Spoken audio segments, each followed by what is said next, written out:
नमस्कार साथियों, स्वागत है आप सभी का अंकित इंस्पायर इंडिया पर। मैं हूं अंकित अवस्थी। देश में एक कंट्रोवर्सी चल रही है। कंट्रोवर्सी ये कि अमित शाह जो कि देश के गृह मंत्री हैं, उनके बेटे जय शाह जो कि ACC यानी कि एशियन क्रिकेट काउंसिल के जो है वो अध्यक्ष हैं, उनके द्वारा हाल ही में भारत और पाकिस्तान के बीच खेले गए मैच में जो कि दुबई में हुआ था, उसके एक विनिंग शॉट पर एक दृश्य में जब कैमरा बताता है इस तरह का दृश्य जिसमें जय शाह ट्राई कलर यानी तिरंगे को अपने हाथ में नहीं ले रहे हैं।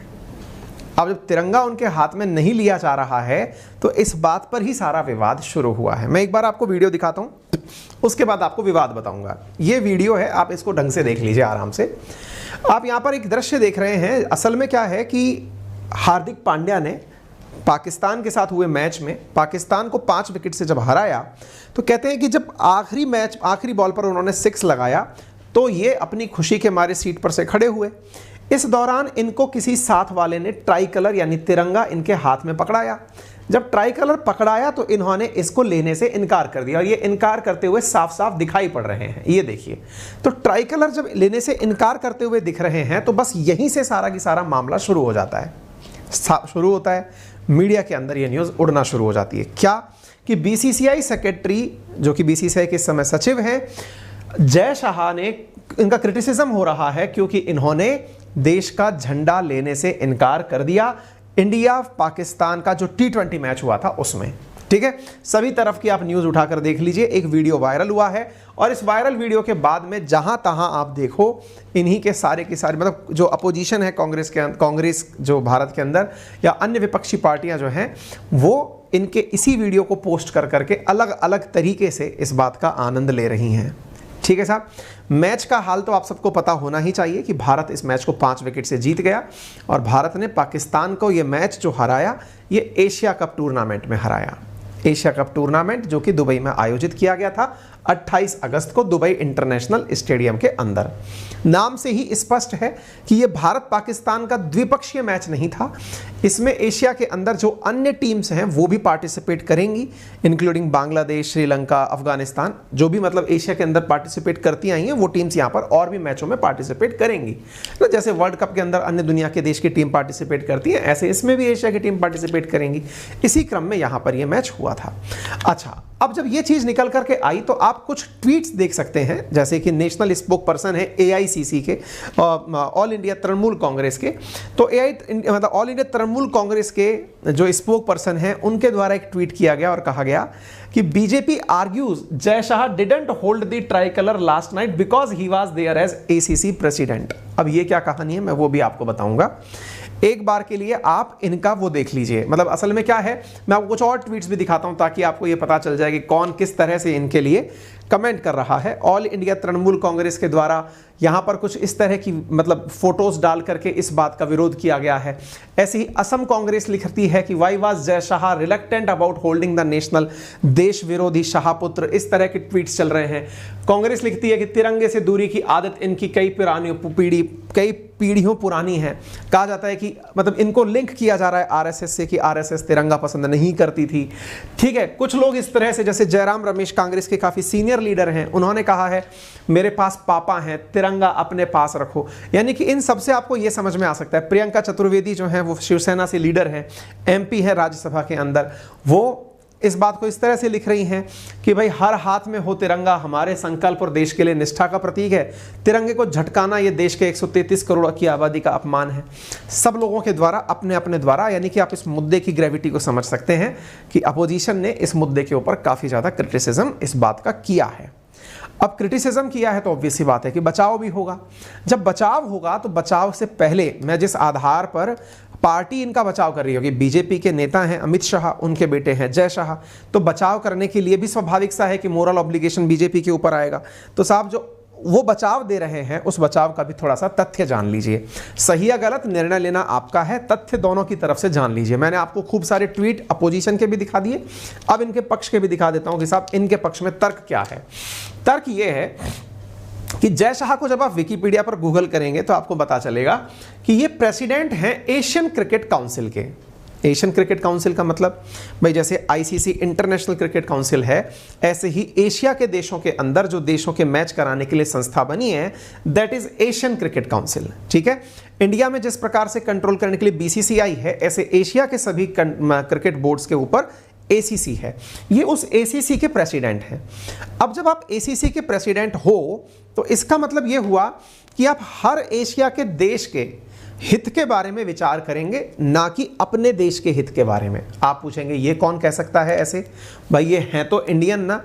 बिल्कुल ये इंडियन हैं, लेकिन इंडियन होने के नाते इसका अर्थ ये नहीं है, इसको सरल सरल भाषा में यूँ समझिए कि अगर इंडिया का कोई व्यक्ति यूनाइटेड नेशंस का चीफ बन जाए या यूनाइटेड नेशंस के अंदर किसी बड़े पद पर चला जाए, तो ऐसा नहीं है कि वो इंडिया के ही पक्ष में बोलेगा इसलिए वहाँ गया है।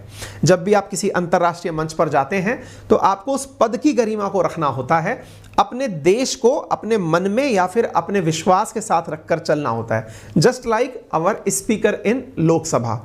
स्पीकर जो लोकसभा का होता है सामान्यतया वो मेजॉरिटी पार्टी जो सत्तारूढ़ पार्टी होती है उसी से होता है, लेकिन जब वो उस पद पर बैठता है तो फिर वो लोकसभा के लिए सबका नेता होता है। एग्जैक्टली प्रेसिडेंट ऑफ इंडिया, उसको पार्टी बहुमत वाली पार्टी ही प्रेसिडेंट तक ले जाती है, लेकिन जब वो प्रेसिडेंट बन जाता है तो उसे देश की सब पार्टियों के बारे में विचार करना होता है। जस्ट लाइक प्रधानमंत्री, वो जीतता विनिंग पार्टी से है यानी कि मेजॉरिटी पार्टी से, लेकिन जब प्रधानमंत्री बनता है तो किसी एक का नहीं होता, वो सबका होता है। ठीक है, ऐसे ही जब आप एशियन क्रिकेट काउंसिल की बात करते हैं तो एशियन क्रिकेट काउंसिल के अंदर बनने वाला जो व्यक्ति है, जो हेड बनेगा, वो किसी एक देश का ही समर्थन करे, ये उसके नियमों के विरुद्ध है। वो कौन से नियम है वो मैं भी आपके सामने रखूंगा। उम्मीद है कि आप इस तर्क को समझ गए हों कि एशियन क्रिकेट काउंसिल की वजह से इनके ऊपर एक मोरल ऑब्लिगेशन है, और वो ऑब्लिगेशन क्या है वो मैं आपके सामने रखता हूं। जरा आप एक नियम पढ़ें, इधर देखिएगा।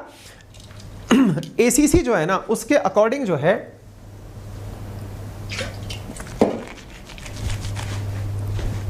एशियन क्रिकेट काउंसिल का प्रेसिडेंट है। अब यहां पर जो सबसे इंपॉर्टेंट चीज जो आपको पता चलनी चाहिए वो क्या है कि एक क्लॉज है आईसीसी का। क्या क्लॉज है? क्लॉज नंबर है 2.2.2.1। इसमें लिखा हुआ है कि काउंसिल का कॉन्स्टिट्यूशन कहता है कि जो भी उच्च पदों पर बैठे हुए व्यक्ति हैं वो किसी भी प्रकार के कन्फ्लिक्ट में पार्टिसिपेट नहीं करेंगे। इसको हिंदी में थोड़ा सा इस प्रकार से देख लीजिए। अंतरराष्ट्रीय स्तर पर दुनिया भर के अंदर, जैसे फुटबॉल के अंदर फीफा है, ऐसे क्रिकेट के अंदर आईसीसी है। आईसीसी का एक नियम है जो कोड ऑफ एथिक्स के अंदर आता है, यानी कि आपको जब पदों पर बैठते हैं तो उसकी गरिमा का पालन करना होता है। तो उसमें यह लिखा हुआ है, कोड ऑफ एथिक्स के क्लॉज 2.2 यानी लॉयल्टी के अंडर आने वाले नियम 2.2.2.2 के अनुसार एक डायरेक्टर, कमेटी मेंबर या स्टाफ मेंबर किसी खास स्टेक होल्डर, चाहे वो नेशनल क्रिकेट फेडरेशन हो, किसी नेशनल क्रिकेट फेडरेशन का समूह हो, या किसी थर्ड पार्टी यानी सरकार या पॉलिटिकल बॉडी के इंटरेस्ट को प्रमोट नहीं कर सकता। क्लियर है? तो जो बात मैंने आपको अभी समझाई आपने उसको बेहतरीन तरीके से समझ लिया होगा। अगर हमारे देश का कोई भी व्यक्ति, अब जैसे मान लीजिए कि इंडिया से कोई व्यक्ति निकल करके WTO का हेड बन जाए, तो इसका मतलब ये थोड़ी है कि इंडिया के लिए सारी सब्सिडी माफ कर देगा। WHO के अंदर बैठ जाए तो ये थोड़ी है कि इंडिया के अंदर कोरोना की वैक्सीन सबसे पहले पहुंचवा देगा। ये नहीं कर सकते आप। कारण क्या है? क्योंकि आपको उस पद पर पहुंचने के बाद जब आप देश से ऊपर निकलते हैं तो एक यूनानिमस आप क्लॉज का साइन करते हैं जिसमें आप सबके हितों का ध्यान रखेंगे, ये बात करते हैं। तो ऐसी स्थिति में जब जय शाह वहां पर उपस्थित हैं, देखिए मैच किसका हो रहा है? एशिया कप टूर्नामेंट है। एशिया कप टूर्नामेंट इनकी अध्यक्षता में हो रहा है। ऐसी स्थिति में ये मैच के खिलाड़ियों का उत्साहवर्धन तो कर सकते हैं, यानी कोई भी खिलाड़ी खेले उसकी तारीफ में तालियां तो बजा सकते हैं, लेकिन आप मैच के समर्थन में किसी एक देश का फ्लैग नहीं पकड़ सकते हैं। क्यों? क्योंकि ये बायसनेस दिखाता है कि आप चाह करके इस मैच में सामने वाले देश का मतलब विरोध कर रहे हैं। ठीक है, ये प्रोटोकॉल्स हैं जो लिखे हुए हैं, इस आधार पर ही ये सारी चीजें हो रही हैं। ठीक है, अब आपके आर्ग्यूमेंट बहुत सारे हो सकते हैं। जैसे जो ऑल इंडिया तृणमूल कांग्रेस है उनके द्वारा आर्ग्यूमेंट दिया गया कि हामिद अंसारी ने ऐसे ही एक बार झंडे को देख करके सैल्यूट नहीं किया था। जब सैल्यूट नहीं किया था तो बीजेपी ने उनको काफी ट्रोल किया। ये कहा गया कि साहब उन्होंने झंडे का अपमान किया है। उस समय के अपमान पर भी एक आंसर ऐसा ही मिलता जुलता आया था। क्या आंसर था? आंसर यह था कि हामिद अंसारी चूंकि सर पर कुछ रखे हुए नहीं थे, झंडे के साथ नियम है कि जब आपके पास सर ढका हो तभी आप फ्लैग होस्टिंग में पार्टिसिपेट कर सकते हैं, अदरवाइज आपको सीधे खड़े रहना होता है। ऐसी स्थिति में हामिद अंसारी को जब ट्रोल किया गया था तो कंपैरिजन दो चीज़ों का हो रहा है कि आपने उस समय तो नियम माने नहीं, जब हामिद अंसारी की बात थी कि साहब उन्होंने सिर नहीं ढका हुआ था इसलिए सैल्यूट नहीं किया, उल्टा उसके एवज में आप दूसरी तरफ क्या बोल रहे हैं कि जय शाह नियम से बंधे थे इसलिए झंडा नहीं पकड़ा। या तो आप पहले गलत थे या आप अब गलत हैं, या तो हामिद अंसारी को ट्रोल नहीं करना चाहिए था या अब बचाव नहीं करना चाहिए। बातें तो सबकी सही है साहब, राजनीति हमारे देश में पुरोधाओं का काम है भाई साहब, बहुत इंटेलिजेंट लोग हैं इस फील्ड में, ठीक है। मेरा काम था आपको ये बताना कंट्रोवर्सी क्या है, दोनों के पक्ष रखना। मैंने दोनों के पक्ष रखने का पूरा प्रयास किया है, उतनी ही दृढ़ता से दोनों की बात रखी है। फिलहाल के लिए एक तथ्यात्मक जानकारी आप और लेते जाइए, और वो ये है कि भारत में क्रिकेट का जो कंट्रोल करने वाली अथॉरिटी है उसका नाम BCCI है, लेकिन वो कोई सरकारी संस्था नहीं है। वो एक सोसाइटी एक्ट के तहत रजिस्टर्ड एजेंसी है जो कि अपने लेवल पर सारे काम करती है, इंटरनेशनल क्रिकेट काउंसिल है के अधीन काम करती है। और ये जो है ना, ये तमिलनाडु सोसाइटी रजिस्ट्रेशन एक्ट के तहत एक सोसाइटी के रूप में रजिस्टर्ड है। ये सरकार से कोई पैसा या फंड नहीं लेती है। दुनिया के अंदर सबसे पैसे वाला क्रिकेट बोर्ड है BCCI, जिसके जय शाह सेक्रेटरी हैं। साथ में दुनिया के 3 जो सबसे बड़े यानी बिग 3 जो क्रिकेट अकेडमीज जानी जाती हैं उनमें से BCCI, इसके साथ साथ ऑस्ट्रेलियन क्रिकेट और तीसरा इंग्लैंड और वेल्स की क्रिकेट, ये जो बोर्ड है, यही 3 सबसे ताकतवर संस्थाएं मानी जाती हैं, ठीक है ना। BCCI 3 सेगमेंट में मैच करवाती है, एक मेंस नेशनल क्रिकेट टीम के साथ, एक वुमेन्स नेशनल क्रिकेट टीम के साथ और नेशनल अंडर 19 क्रिकेट टीम के साथ। 3 तरह के मैच BCCI के द्वारा करवाए जाते हैं, यानी 3 टीम्स के द्वारा मैच करवाए जाते हैं। टीम A और टीम B जो भारत की है वो भी इन्हीं के साथ काम करती है, ठीक है साहब।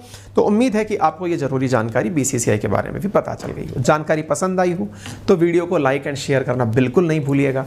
अंकित इंस्पायर इंडिया पर नए हैं तो सब्सक्राइब जरूर करिएगा।